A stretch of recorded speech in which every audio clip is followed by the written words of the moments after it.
Dunida kubadda cagta ciyaartoyda ma ahan oo kaliya kuwa ku dhibaatooda garoonka dhexdiisa, balse waxay wajahaan khataro nolosha caadiga ah, gaar ahaan shilalka baabuurta oo si lama filaan ah u dhaca.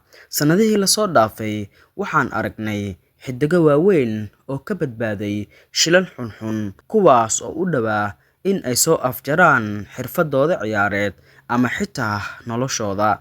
Inkasta oo ay baabuurtoodu u burbureen qaab argagax leh, haddana mucjiso ahaan ayay uga soo kabsadeen iyagoo aan qabin dhaawacyo halis ah, taas oo taageerayaasha kubadda cagta adduunka u ahayd nasasho iyo farxad. Haddaba saaxiibayaal, waxaan idinkaga soo diyaariyey 15 ciyaartoy caan ah oo ka badbaaday shil gaari. Hase yeeshee is-xasuusin, haddii ay tahay markii ugu horeysay ee aad soo booqato barteena YouTube, fadlan subscribe noo saar, sidoo kale like saar muuqaalkan oo u share garay saaxiibadaada. Sidoo kale, haddii aad iga daawanayso Facebook page-keena Guriga Ciyaaraha TV, fadlan na soo follow garay, like saar muuqaalkan oo u share garay saaxiibadaada. Mahadsanid. Aan u sii gudagalno muuqaalkeena. Qodobkeena koowaad, Cristiano Ronaldo 2009. Intii uu u ciyaarayay Manchester United, Ronaldo ayaa ku burburiyay baabuurkiisa nooca Ferrari ee uu ku waday tunnel ku yaala magaalada Manchester. Gaarigu wuu burburay, balse Ronaldo wax dhaawac ah kama soo gaarin. 2. Arturo Vidal 2015. Xilligii Copa America, Vidal ayaa shil ku galay gaarigiisa Ferrari ee dalka Chile. Waxa uu ku jiray xaalad sarqaan ah, balse nasiib wanaag isaga iyo xaaskiisaba kama soo gaarin dhaawacyo khatar ah. 3. Ciro Immobile 2023. Weeraryahanka Lazio ayaa gaarigiisa ku dhuftay tareen xawaare ku socda magaalada Roma. Inkasta gaarigu burburay, haddana Immobile wuxuu lahaa oo kaliya dhaawacyo fudud oo kaga dhacay feeraha iyo garabka. 4. Karim Benzema 2009 iyo 2017. Benzema wuxuu la kulmay dhowr shil intii uu Real Madrid joogay. Mid ka mid ah shilalkii ugu waaweynaa wuxuu ahaa markii uu ku burburiyay gaarigiisa Audi meel u dhow garoonka Valdebebas. Markasta wuxuu ka badbaaday isagoon wax weyn qabin. 5. N'Golo Kante 2018. Markii uu u safrayay tababarka Chelsea, Kante ayaa shil yar galay isagoo wada gaarigiisa Mini Cooper. Gaariga dhinaciisa ayaa burburay, balse ciyaaryahanku wuu sii watay safarkiisii tababarka isagoon wax dhib ah qabin. 6. Sergio Aguero 2017. Aguero ayaa shil gaari ku galay magaalada Amsterdam isagoo ku sii jeeda garoonka diyaaradaha. Waxa uu ka jabay feeraha, taasoo keentay inuu garoomada ka maqnaado dhowr toddobaad. 7. Mario Balotelli 2012.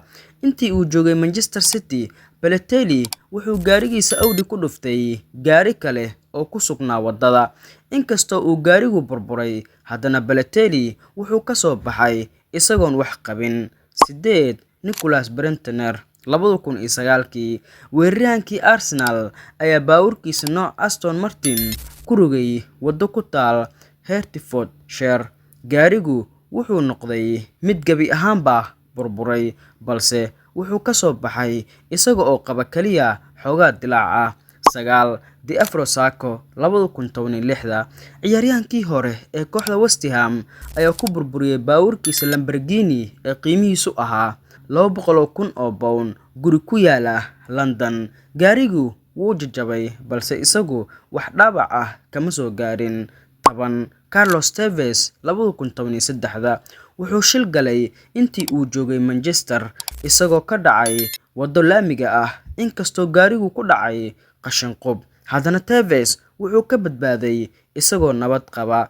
11. Ever Banega 2012. Shilkan wuxuu ahaa mid qariib ah. Banega ayaa gaarigiisa ku ilaabay inuu handbrake saaro xilli uu shidaalaysanayay. Gaariga ayaa dib u gurtay oo lugtiisa ku dhuftay, taasoo keentay inuu jab ka soo gaaro lugta.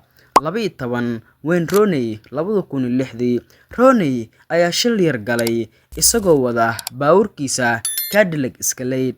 Wuxuu ka badbaaday isagoon wax dhaawac ah qabin, waxaana la sheegay inuu shilkaas ku lug lahaa xawaare xad dhaaf ah. 13 Fernandinho 2015 xidigii hore ee Manchester City ayaa shil galay isagoo ka soo baxay xirada tababarka. Gaarigiisa Mercedes ayaa waxyeello weyn soo gaartay, laakiin isaga oo ka sheekeynaya badbaadada gaariga kama soo gaarin wax dhaawac ah. 14 Andre Santos 2012 ciyaaryahankii hore ee Arsenal ayaa xawaare sare ku waday gaarigiisa isagoo ka cararaya booliiska ka hor inta uusan ku dhicin gaari kale. Wuu nabad qabay, balse waxaa loo xiray waditaan khatar ah. 15 Marcus Rashford 2023 Rashford ayaa shil gaari galay markii uu ka soo baxay xarunta tababarka ee Carrington. Gaarigiisa Rolls-Royce ayaa waxyeello weyn soo gaartay, balse nasiib wanaag ciyaaryahanku kama soo gaarin wax dhaawac oo halis ah. Haddaba saaxiibayaal, waxaa intii noogu eg muuqaalkeena aan uga hadlaynay 15 ciyaartoy ugu caansan oo ka badbaaday shilal halis ah oo ay ku dhawaadeen inay naftooda ku waayaan. Haddii aad ku cusub tahay YouTube-keena, fadlan subscribe noo saar, sidoo kale like saar muuqaalka oo u share garay saaxiibadaada. Intaan ku kulmi doono muuqaalkan la mid ah, waxaan idinkaga tagayaa sidaas iyo nabadgelyo.